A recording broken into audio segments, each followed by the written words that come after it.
Thank you, thank you. I'm Andrew Thomposon, as he said, research physiologist here at CIMT. I appreciate you all being here, and General Klein, sir, thank you for this opportunity. We've been busy, very busy, and Futures Command has been helping, from USARIUM to DevCom to Army Applications Lab. And this next brief is all about H2F program evaluation and evolution as we focus on our most important capability, United States soldier. I'll start with a brief preview of our data trends since resourcing. Hand it over to Mr. Matuk to talk about how DevCom can help H2F evolve its ecosystem from an origin story to a way forward. I'll come back with a call to academia and industry about how they can help us with some short-range 50-meter targets, and then finish off with a placemat of our upcoming effort for integrating wearables into H2F and initial military training. So the whole Army is focused on 4 things: acquiring, developing, employing, and retaining our service members.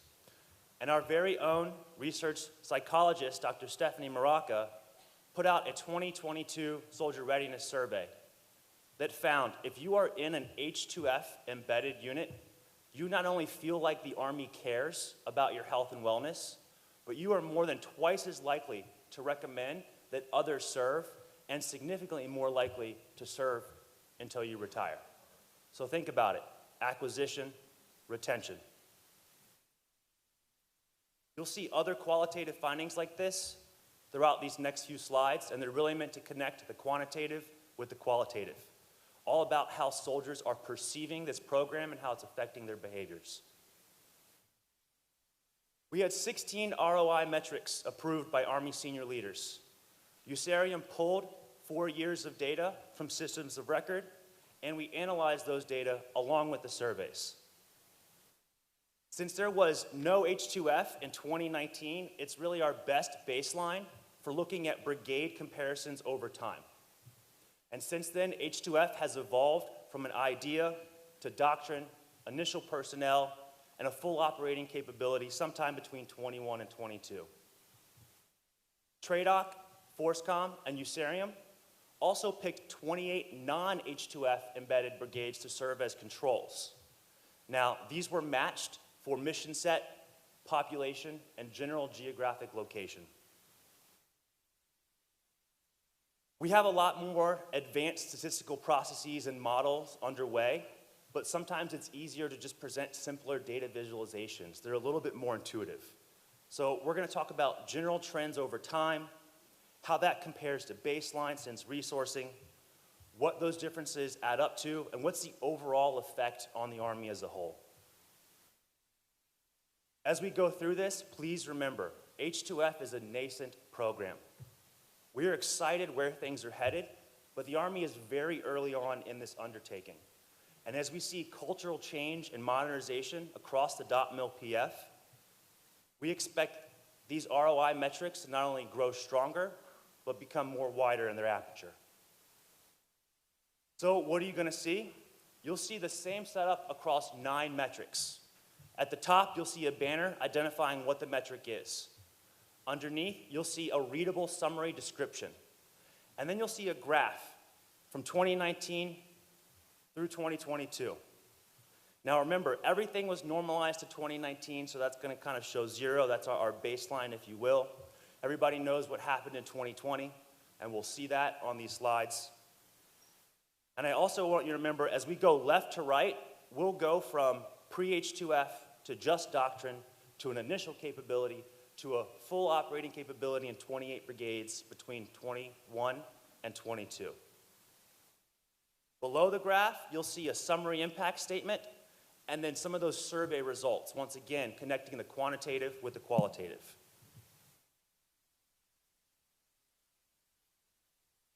All of the slides will have H2F in gold and non-embedded resources in white. Global behavioral health effects over the last few years have been pretty devastating, and that's just not across the force, just not across sports or the DoD, that's across the globe. You'll see that in some of these trends. But crucially, H2F has helped provide support to reduce harmful behaviors. And this is perhaps one of our most important outcomes, suicides. They are plotted as percent change on the y-axis from 2019. And since embedding H2F staff, suicides have dropped below their 2019 numbers. In fact, a 52% decline in just the last year alone. As you can see there, non-embedded resources are still above where they were in 2019. But embedding H2F not only blunted that spike from 2020, but we are now well below baseline and headed in the right direction. Next up, substance abuse profiles. Also show very strong group differences, except this time much earlier on. We can see they have dramatically different glide paths. Compared to baseline, H2F substance abuse profiles are down over 100% versus non-embedded brigades. Powerful to say the least. Last but not least, behavioral health profiles. This is the total count change from 2019, added up over the last few years. You still see that 2020 spike that I referred to before. You'll see that with pretty much everything across the globe. But once H2F staffing is on deck, you start to see that large deviation between groups start to occur, right between 21 and 22. Now, these are early trends, and we could expect them to grow over time as this program really takes hold. In fact, we have about 48% lower behavioral health profiles in embedded units versus non-embedded units. You know, I heard, General Tayan, you talked about the power of having somebody there for you. I think this slide really speaks to how that helps not just behavioral health, but prevention in general. And importantly, down at the bottom, soldiers in H2F units reported they had better access to behavioral health care and felt like their command climate supported that mission. You know, I've been talking with people throughout the week, and somebody put it a really interesting way.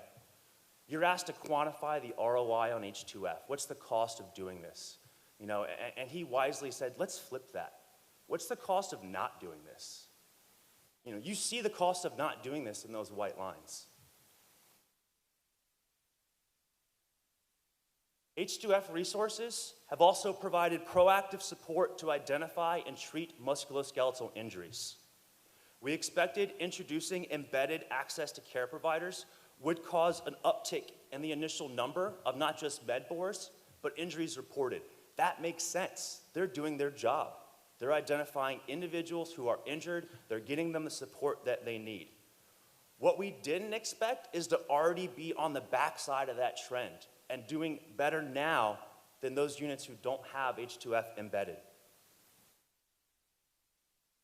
Next up, musculoskeletal profiles over the last few years. Same thing, that 2020 spike common across all units. But what do you see? You see that those with H2F embedded blunt and mitigate that spike. Compared to pre-resourcing, embedded units have less than half the total number.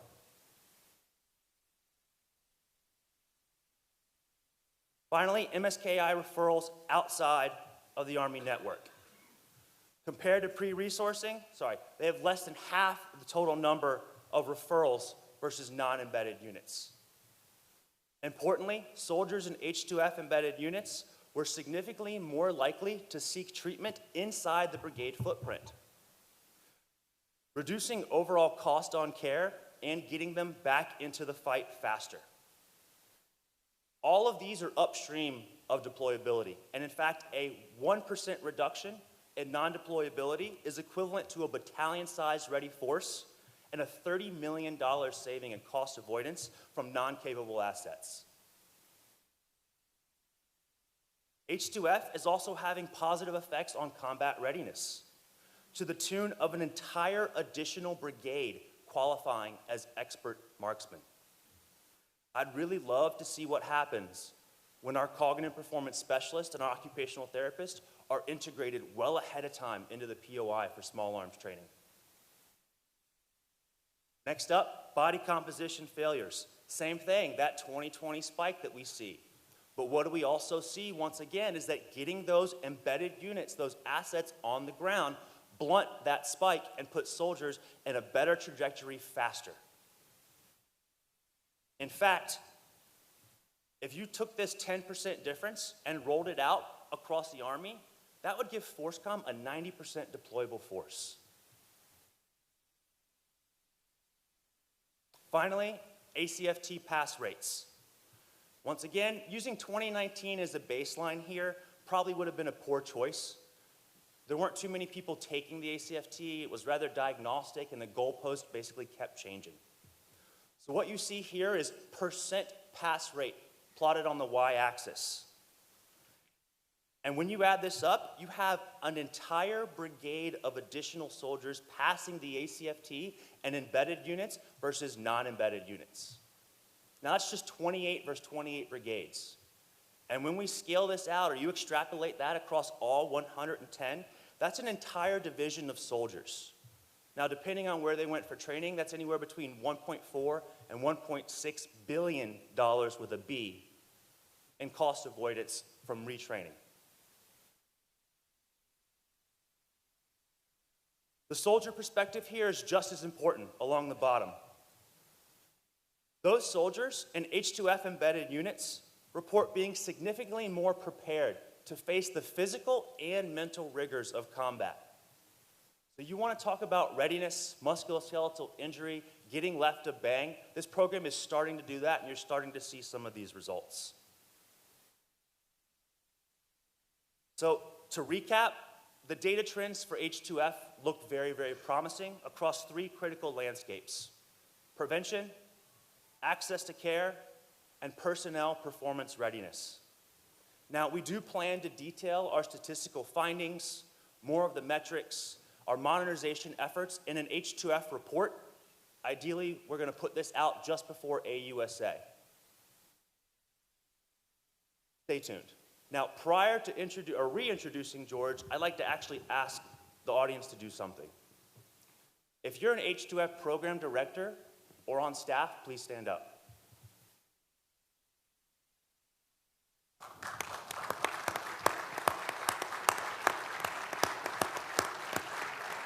If you're a commander or you're on a command team who has embraced H2F inside your command, please stand up.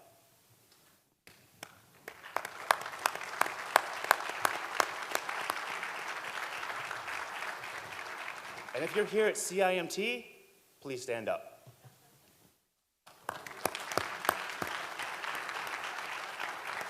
These are just a small fraction of the men and women who actually make this capable. And it's up to you, the rest of the audience, to help us, as General Brito said, spread that peanut butter more efficiently and effectively. So next, I'd like to reintroduce Mr. George Matuk of DEVCOM Soldier Center. His work, along with Major Rinaldi from the Army Applications Lab, will be critical for our way forward as we modernize H2F. And in fact, he's going to tell you about how the world's largest S&T effort in human performance and lethality is the perfect foundation for our modernization way forward. Thanks, Andrew. Is my mic working okay? Great. All right, so as Andrew mentioned, I'm George Matuk from DEVCOM Soldier Center. I'm going to give you a brief overview. You're in the science, right? You noticed through all the graphs, right? You're in the science section of the talk today.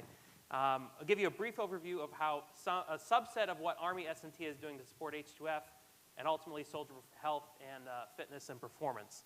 So specifically, I'm going to talk to My Program Mastery, which has that very long name that Brad read off earlier, as well as a small business innovative research effort out of Army Application Lab, both AFC components, and how that's going to hopefully enable the H2F team to help be more data-driven and all those things that we've been hearing about.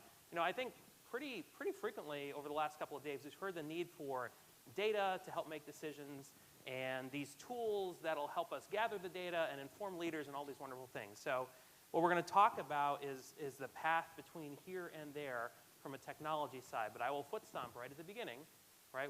Yes, we need this data to help make decisions, but who makes those decisions? It's that engaged leadership, right? The data does no good if it sits in an app that nobody opens. The data does no good if the leaders don't take action to make the changes that are required to improve the readiness and health of their force. So that is always the foot stomp. This can be digital Connex wear, just like any other thing the Army does, but that's up to us to make sure it happens right. Okay, so I'll give you a little bit about my program first because, hey, I have the microphone. So as mentioned, it's a 5-year science and technology effort, or S&T effort, funded by both the Army Regular Corps S&T dollars, as well as OSD's Close Combat Lethality Task Force. Shout out to Sergeant Major McCoyne, who I think is still in the audience. So Mastery is providing the initial capability to measure, predict, and enhance soldier and squad close combat performance. Right? And that measurement's a really important piece for what H2F is trying to do. So we'll come back to that later. And what that is going to look like is quantified measures of performance. Right? So that helps with ROIs, that helps with decisions. Because I know 4 years ago when I started as the PM for this, senior leaders were like, what is this human performance stuff, right? This is just kind of all happening at the same time as H2F standing up. What is this human performance stuff? It's squishy. I don't understand it. I need it to be more concrete.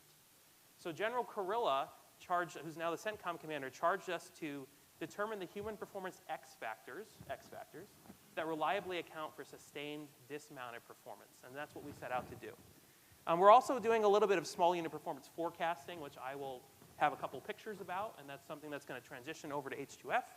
And part of this is baselining and assessment methodologies. Again, getting at that measurement, that concrete measurement is so important, and tying it not just to health, but to lethality, to performance, right? Task performance, those individual and collective tasks that we need our soldiers to perform well to succeed and win. And we're transitioning to numerous partners across the Army, SOCOM, and Joint Enterprise. So it's a big team. And we attempted to bring like a best-of-breed approach. Okay. All right. All right, we had to do the foot stomp where the fire exits are, I think. All right, so big team across industry, academia, and especially the DoD labs within DevCom, within MRDC, the Navy, the Air Force. Really, everybody got involved in this. And that specific point is going to come into play later with the H2F data management system that we'll cover at the end. So what are we doing, right? We're looking at the holistic soldier. That sounds really familiar. We're looking at the health, physical, social, emotional, and cognitive performance, or potential predictors of performance. And you can see some examples of constructs or like sections here. And the chief of chaplains should be very happy that we added spirit. So we didn't have spiritual in here to begin with. And we heard from a lot of people, especially from the Ranger community, that, hey, spirituality is a thing you need to be looking at. So we added this in about 2 years ago, maybe a year ago. We're using the SOCOM spiritual fitness test for that. So anyway, so we're gathering data like this. These are some of the traits, those things that don't change very quickly. We gather state data, which are those things that are changing pretty frequently as you're moving through a study. You know, in the lab, in the field, your heart rate, your respiration, your position, all these things we're collecting. And then we have outcomes we care about around primarily shoot, move, and communicate. This is a close combat focused set of studies, so that's what we care about, shoot, move, communicate. And these are some examples of those things on the right. And what that allows us to do then is start modeling. And this is a chart I actually developed for General McConville when he first came to Soldier Center a couple years ago. And it gets to what we've heard bits and pieces about, this idea of the human weapon system that we talked about earlier. You know, on the left we have this very cool cockpit from World War II, P-51 Mustang, very nice fighter aircraft. It was 80-year-old technology, but it gave you timely and objective performance data about your weapon system, about the platform that you're operating. And while we have better soldiers and we have better training and better equipment and better leaders and all these wonderful things that are better 80 years later, what do we have for soldiers that looks anything like that? What do we have that is objective in the moment to help understand soldier performance? The answer is like not a lot. So what we're starting to do in S&T is develop these models, right? As we get data, we can develop models, right? It's all this machine learning and data science stuff. And allows us to start making some forecasts about behavior, some forecasts about performance. And what you're looking at here is an S&T tool, so please do not get hung up on the user interface, but an S&T tool that is allowing us now to take these inputs of stress, sleep, physical exertion, hydration, thermal load, and caloric intake,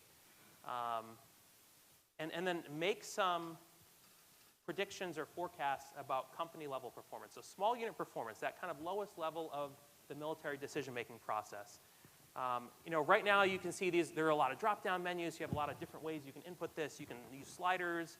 We're integrating right now with another project called Optimizing the Human Weapon System to use wearables to drive a lot of these to make it as automated as possible. What it allows you to do is look at a small unit's situational awareness, decision-making, marksmanship, planning and problem solving, and communication, and a broad snapshot of their physical and cognitive performance.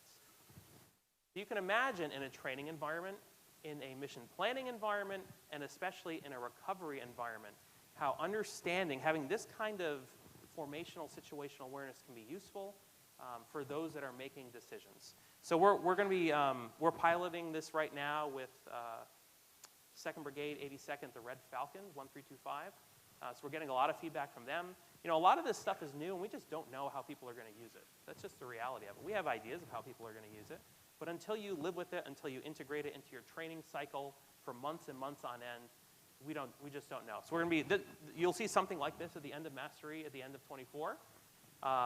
But the important thing here is that these models, as they start to improve, as to understand how leaders are going to use them, are going to be transitioning to H2F, and we'll talk about that at the end. All right, now I'm going to put on my Major Nick Rinaldi hat. He is from Army Application Lab. I will do my best for him.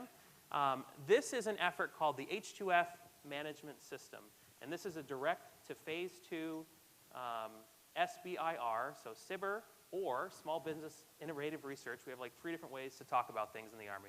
So this is a small business innovative research effort to help H2F pull data, gather data from brigades to help them manage and implement H2F better, right? That data pulls so that we can do something about it and push information back out to those leaders.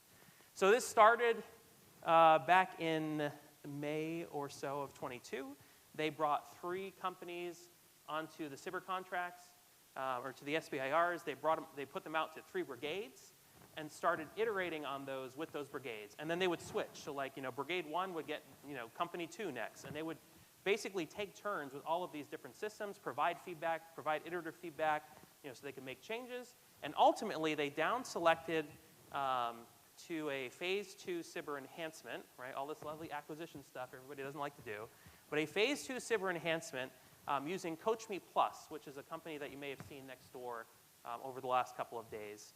And now they're working through their product development cycle. So we're kind of in this, we do have a little pointer. We're in this refinement phase now, basically for the next 6 months or so. And then the product will become available in April of 24. So now we have, so 12-month period of performance, we're underway with that.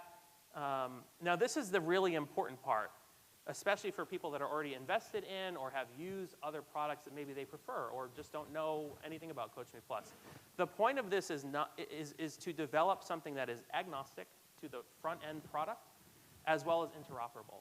So part of the process that they're going through now is to understand what are those key points of information we need to take in, how are we going to take that in, so we can develop almost like an interface control document or a set of rules and be like, hey, if you have an athlete management system, if you have a human performance data management system, this is how we need to operate, right? If you meet these needs and a brigade likes you, great, we'll use you. So there are plenty of great products out there, and the team wants to make sure that the rules are clear, transparent, available, so that we can have choice for these brigades in how they want to kind of consume and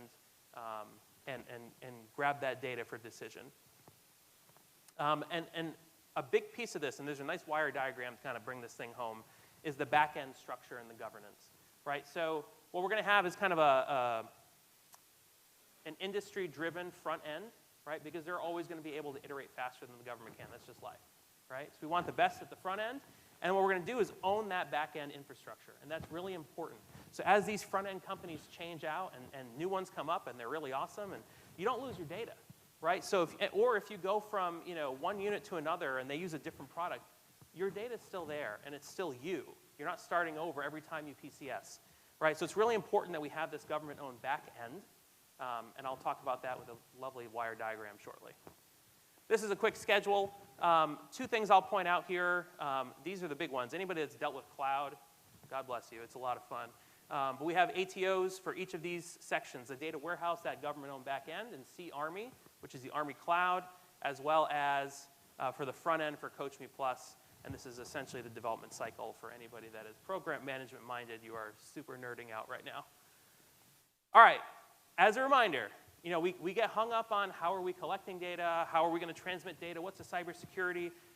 None of it makes any difference if we're not going to use it, right? So again, foot stomp, when this becomes available, it'll be really key to have the leader emphasis so that you all get benefit from it and your soldiers benefit from it.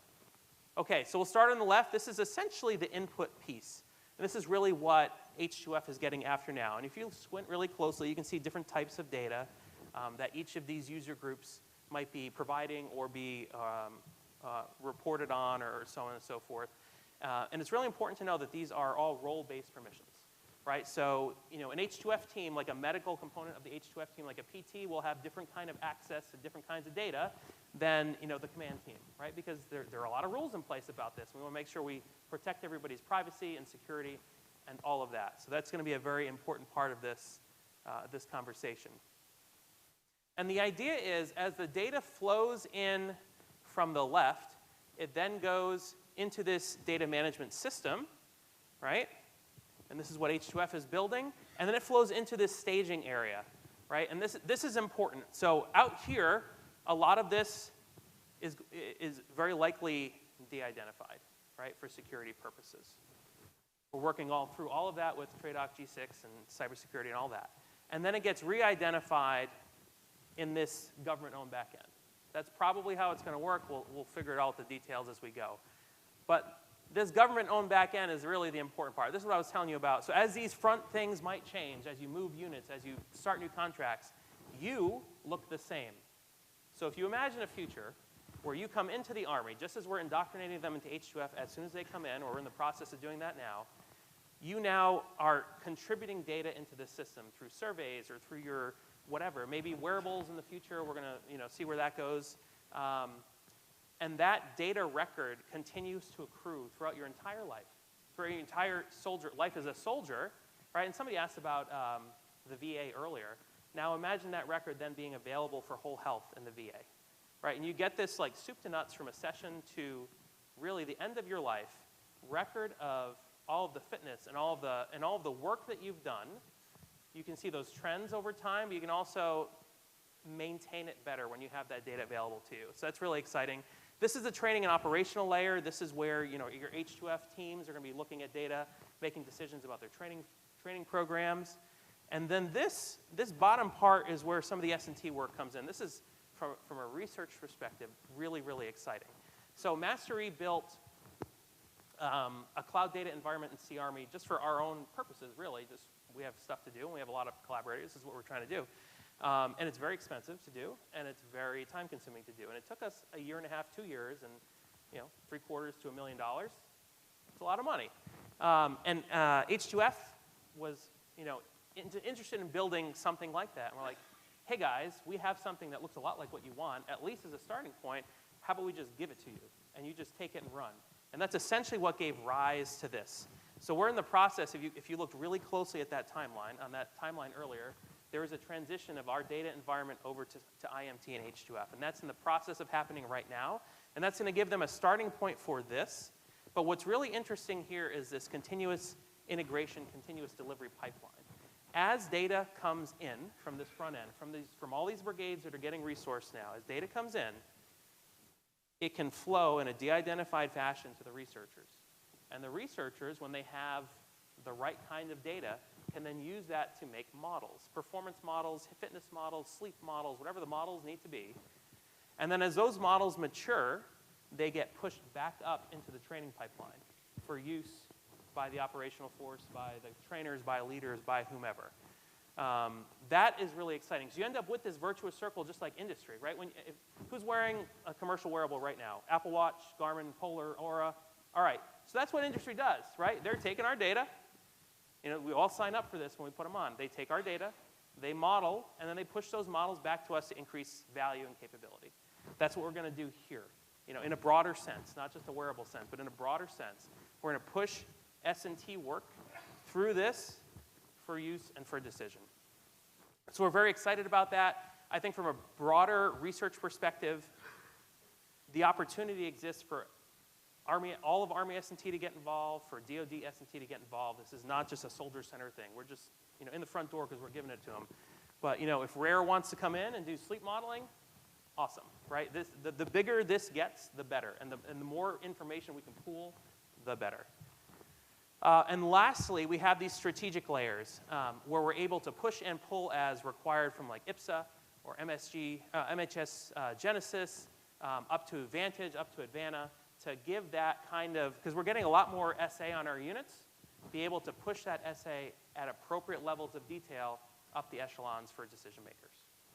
So at that, I think I'm going to hand it over back to Andrew. Thank you, George. Pretty excited for that. Small round of applause for George. We'll hold a big one for the end.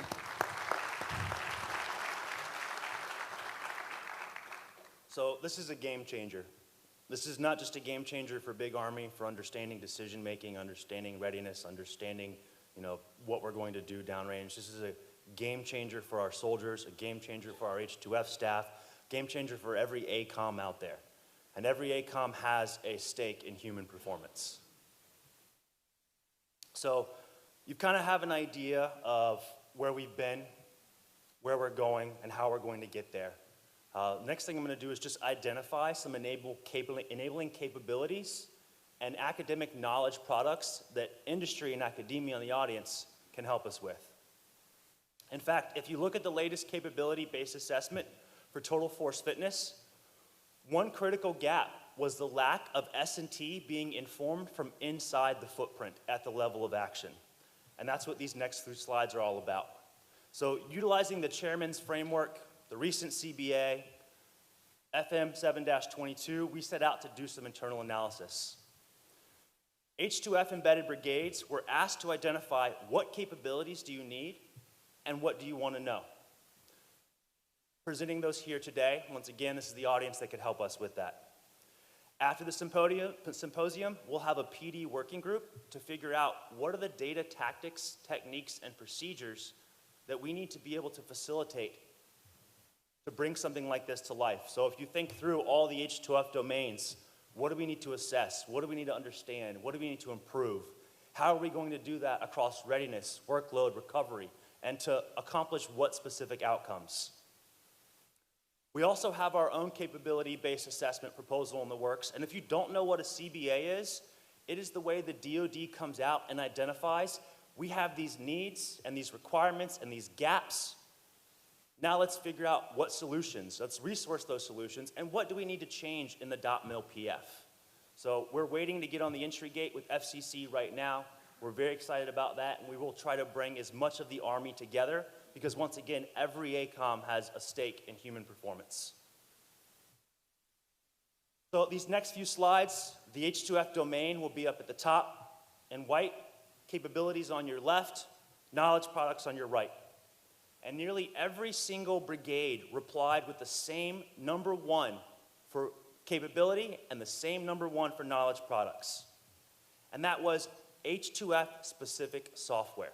So what we talked about there on the front end makes me feel like, get the warm and fuzzies, we're on the right track. This capability would need to touch all of the H2F domains, include education, program development, delivery, but it would have to have robust data automation because I need my H2F teams to focus on their job. They don't need to also be data scientists. We need to be able to handle that for them and give them the turnkey capability that's going to help them best perform their mission. Hand in hand with that capability was the need for documentation.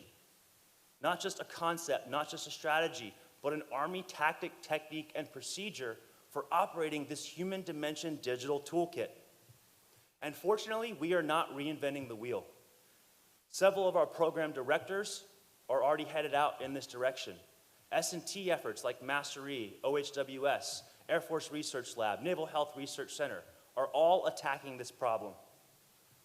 Every branch of service is trying to make strides, and we're moving out to provide a solution across the H2F enterprise. First up, the physical domain.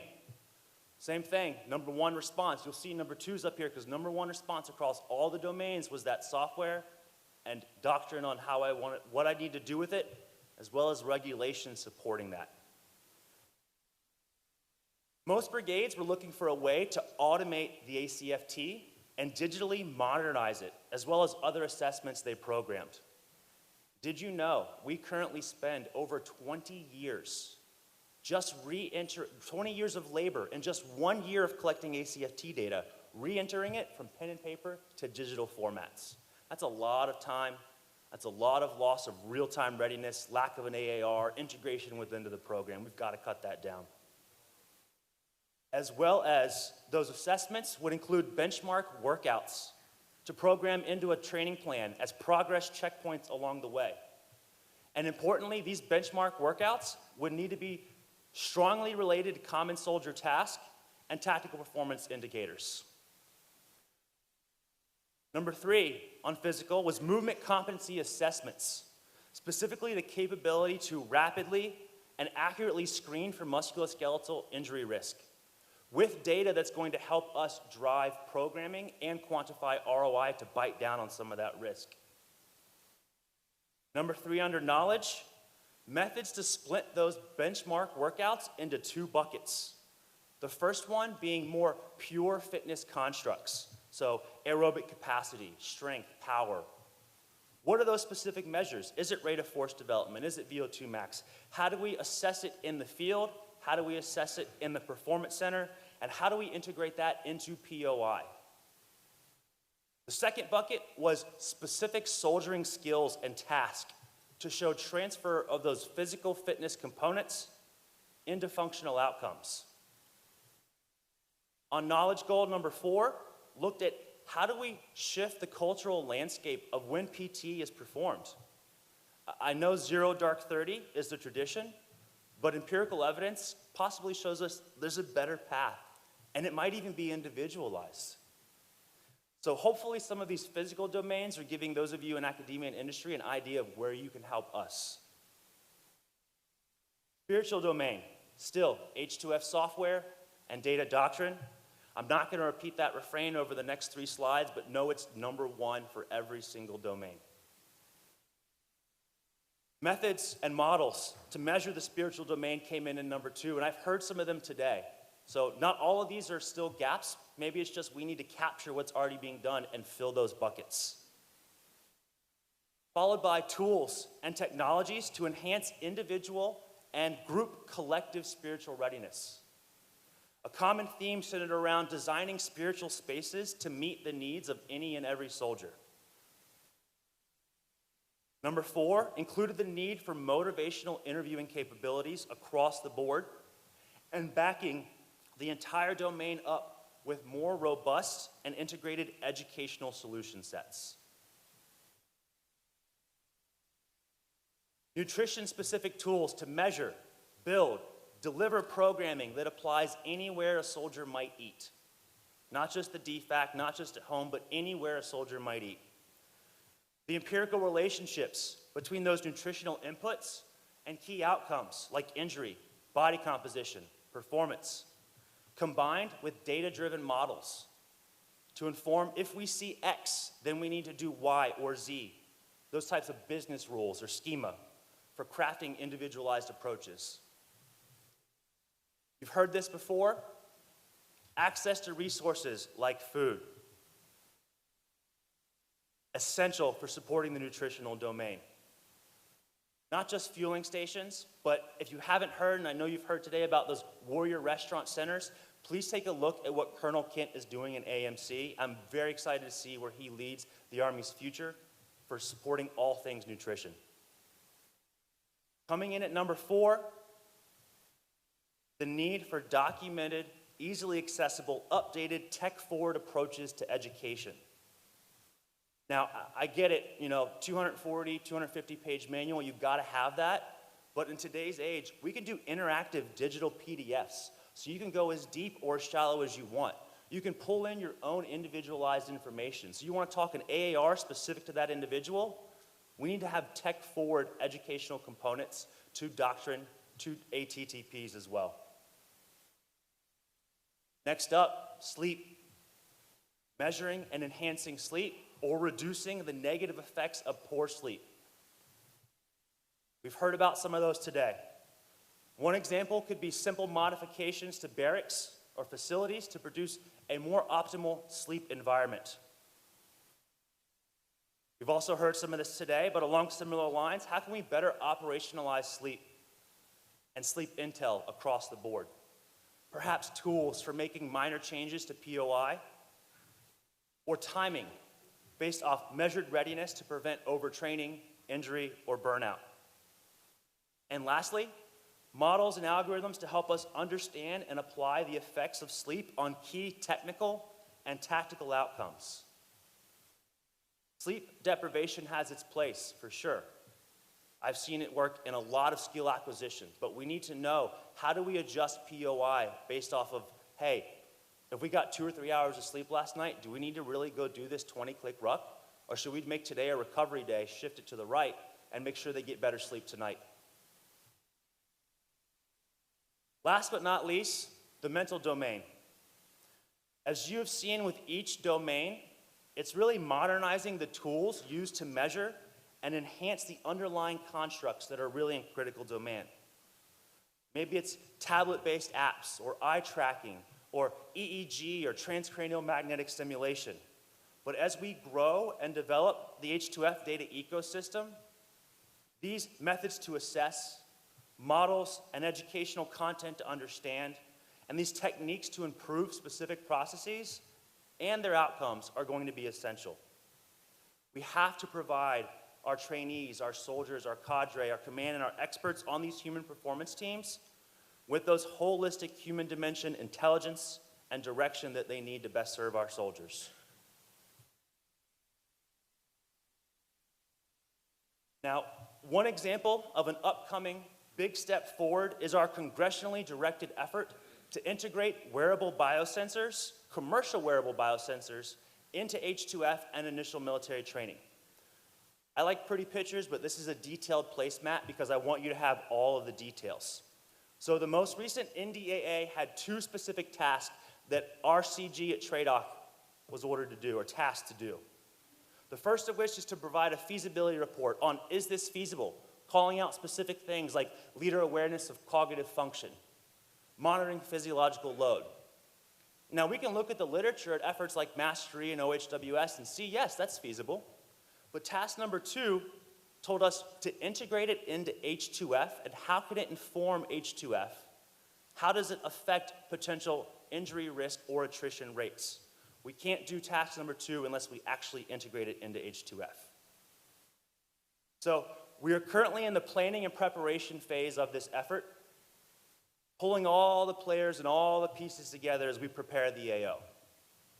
That includes gathering requirements, not just what Congress tells us, but from inside the brigade footprint, from the H2F teams, from the cadre, from the soldiers and trainees themselves. What do you need to know? How do you need to know it? What do you need to analyze? How do you need to see it?